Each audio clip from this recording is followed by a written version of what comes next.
আজকের দিনে কেরালায় সেও ব্রাহ্মণী হতদরিদ্র, তারাও হতদরিদ্র সুদামার মতোই ছিল। ওনার গৃহে ভিক্ষা করতে এসেছেন আদি শঙ্করাচার্যজি, ভগবানেরই অবতার তিনি। উনি ভিক্ষা করতে এসেছেন। উনি ওনার আগে মানে এই বাড়িতে আসার আগে অনেক বাড়িতে ভিক্ষায় গিয়েছেন, বড় বড় বাড়িতে গিয়েছেন, কেউ তাকে ভিক্ষা দেয়নি।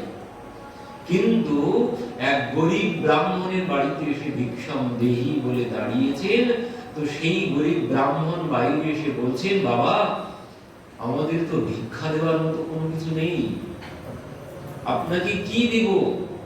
তো আমার ঘরে একটা আমলকি আছে, আমলকি পথে ওই গাছতলায় কুড়িয়ে পেয়েছিলেন, তো বলছেন একটা আমলকি আছে, এটাই আপনাকে দিলাম, এটাই আপনি গ্রহণ করুন। তো সেই আমলকি ওনাকে যখন দিয়েছেন সেই ব্রাহ্মণী, তখন শঙ্করাচার্যজি বলছেন যে লক্ষ্মী দেবী, তুমি যেখানে আছো, তুমি যাদের গৃহে আছো, যাদের গৃহে বাস করছো, তারা কেউ আমাকে ভিক্ষা দিল না। যাদের গৃহে তুমি আছো তারা কেউ আমাকে ভিক্ষা দিল না, কিন্তু আজ এই গরিব ব্রাহ্মণী, তাদের কোনো কিছু নেই, কিন্তু তারা কিছু দিতে চায় আমাকে, কিন্তু তাদের দেওয়ার সামর্থ্য নেই। তো তোমার তো এই গৃহেই বাস করা উচিত, যাদের এমন মন, তোমার তো এইখানে বাস করা উচিত। তুমি এইখানে বাস করে তুমি ওইখানে যাদের গৃহে বাস করছো, তারা ভিখারিকেও ভিক্ষা দেয় না।